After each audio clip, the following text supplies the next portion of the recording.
안녕하세요. 감동사연 채널 왈칵입니다. 꾸준히 한국과 각별한 인연이 있는 외국인분들의 이야기를 생생하게 전달하는 데 힘쓰도록 하겠습니다. 이제 오늘의 사연자분 모셔볼게요. 사연자님 안녕하세요. 안녕하세요. 저는 남편과 함께 한국에서 살고 있는 프랑스 여자 클로에라고 합니다. 본인이 설명하시기로는 남편 껌딱지라고 하시던데 얼마나 남편을 좋아하시는 거예요? 제 주머니에 넣고 다니고 싶은 정도로 좋아해요. 그래서 프랑스를 떠나 한국으로 온 거고요. 오늘 전해드릴 사연도 그 과정에 대한 이야기입니다. 오늘은 국경을 뛰어넘은 로맨스로군요. 이제 클로에 님의 사연 본격적으로 함께 알아보시죠. 제 남편은 미국에서 태어났어요. 그래서 미국 국적을 가지게 되었죠. 그런데 본인은 한국에서의 기억은 없어도 부모님이 한국 사람이라 한국인의 정체성을 가지게 되었대요. 그래서 한국 국적을 회복하고 한국에서 중학생과 고등학생 시절을 보냈죠. 다만 대학교는 프랑스에 있는 대학을 지망했습니다. 남편은 어릴 적부터 패션과 관련된 일을 하고 싶어 했거든요. 프랑스는 예술과 패션의 나라이기에 그쪽 대학을 나오면 한국에서도 그 경력을 알아주니까 말입니다. 다행인 건 저도 남편과 같은 대학교를 지망해 같은 시간에 같은 수업을 들을 수 있었다는 거예요. 남편과 어떤 수업을 들으셨나요? 1학년에는 유럽 예술과 동양 예술에 관한 교양을 들었죠. 거기에서 우연히 같은 발표조로 묶였는데 그때 처음 그를 만났습니다. 남편은 여자분에게 프랑스어를 배웠는지 말투가 정말 섬세하고 부드러웠어요. 같이 발표하면 준비를 하는 도중 실수를 했는지 한국말로 탄식을 하면 프랑스어 말투랑 또 달라서 귀여웠죠. 어쨌든 저는 그에게 관심이 있었어요. 남편은 저에게 처음엔 관심이 전혀 없었대요. 그런데 저희가 인연이 될 수 있었던 큰 계기가 생겼습니다. 저는 굉장히 소심하고 우울한 성격이라 친구들이 많지가 않았어요. 다른 외향적인 학생들은 몽마르트 언덕에서 돗자리를 깔고 술과 간단한 식사를 즐겼지만 제가 좋아하는 건 전시회와 예술 행사를 방문해서 혼자 정취를 즐기는 걸 좋아했습니다. 남편도 저랑 비슷한 성격인지 아주 공교롭게도 저와 같은 전시회를 구경하러 온 거였어요.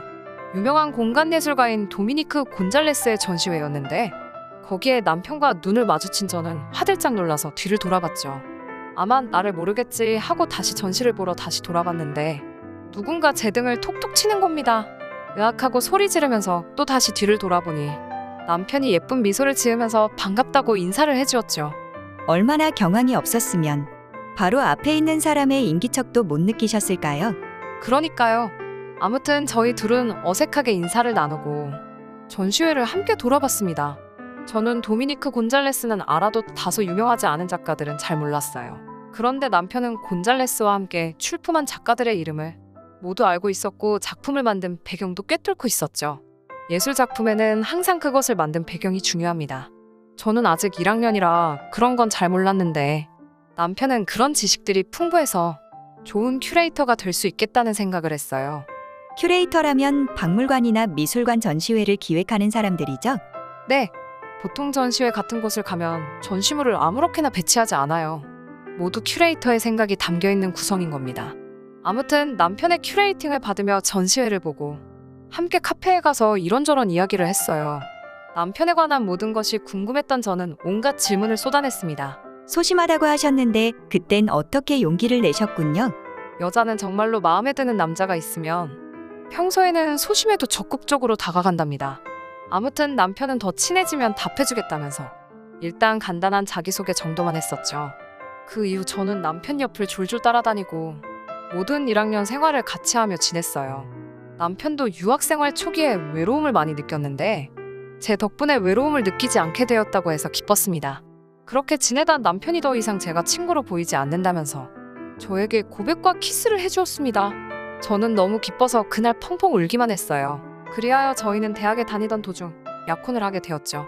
그 와중에 저희 커플에게 중대한 일이 생겼습니다. 중대한 일이라면 어떤 일인가요? 저에게는 너무 속상하고 충격적인 사건이었죠. 남편은 한국 남자라면 당연한 의무라고 생각했지만요. 남편분께서 한국 국적을 회복하셨으니 이제 한국군에 입대하셔야 되겠군요. 네, 저는 그냥 너무 속상했습니다. 제 남편을 한국이란 나라가 훔쳐가는 기분이 들었죠. 그러자 남편은 저에게 군대에 가는 건 단순한 이별이 아니라 한국인으로서 아주 중요한 일이라고 말해줬어요. 한국은 오랫동안 일본과 북한 외에도 많은 나라들에게 침략을 당했던 역사가 있어. 당시 한국은 힘이 없었고 스스로 나라를 지키지 못했지. 이제 한국은 강한 나라가 되었지만 그 역사를 잊지 않고 기억하고 있는 거야. 우리 땅은 우리 국민이 지키지 않으면 누구도 지켜주지 않는다는 사실도 함께 말이지. 남편분께서 정말 올바른 사고방식을 가지고 계시는군요. 하지만 사연자분께선 잘 이해가 되지 않으셨을 것 같습니다. 네, 부끄럽지만 당시에는 그랬어요. 저는 한국인이 아니라 프랑스인이기에 그런 역사를 잘 모르기도 했고, 그 나라 사람이 아니라면 잘 이해할 수 없는 그런 뭐라 말할 수 없는 감정이 있잖아요. 무슨 이야기를 하시는지 알 것 같습니다. 한국인만이 느끼는 한국에 대한 감정이 있죠. 프랑스인들도 그래요. 프랑스가 언제나 완벽한 나라는 아니지만 프랑스를 사랑하니까요. 한국 사람들도 한국을 완벽하다고 생각하시진 않을 겁니다. 다만 그럼에도 한국이란 나라에 대해 특별한 감정을 가지고 있다는 말이죠. 아무튼 어렸던 저는 의젓한 남편의 말을 이해하려고 하지 않았어요. 그 당시 저희는 함께 동거하고 있었는데 제가 집 열쇠를 콱 먹어버리는 충격적인 퍼포먼스를 남편에게 보여줬죠. 나를 떠나면 더 이상 날 볼 생각하지 말고 여기 올 생각도 하지 말라는 표현이었습니다. 역시 예술인이시라서 표현도 화끈하네요. 그래도 남편분은 굉장히 충격적이셨을 것 같습니다. 그랬을 것 같나요? 남편 반응은 제가 생각한 거랑 달랐습니다. 집 열쇠를 먹고 엉엉 우는 저를 보고 가만히 있지 않았어요. 서둘러 병원으로 절 데려가더니 아내가 열쇠를 먹었다면서 혹시 건강에 문제가 있지 않는지 의사 선생님에게 물어봤었죠. 당연히 건강에는 별 탈 없겠지만 의사에게 집 열쇠는 음식이 아니란 이야기를 들어야 했습니다. 제 행동에 부끄럽기도 했지만 무엇보다 저를 걱정해주는 남편의 반응에 감동을 받았어요. 남편이 군대를 간다면 제가 함께 입대할 순 없어도 몸은 한국에 같이 있고 싶었죠. 그래서 함께 한국으로 오신 건가요? 네, 맞아요. 그리고 저는 남편에게 한 가지 약속만 들어주면 군대에 가게 해주겠다고 했습니다. 무슨 약속이었나요? 남편의 부모님을 뵙고 결혼식을 올린 뒤에 입대하면 좋겠다고 말했죠. 정말 화끈하시네요.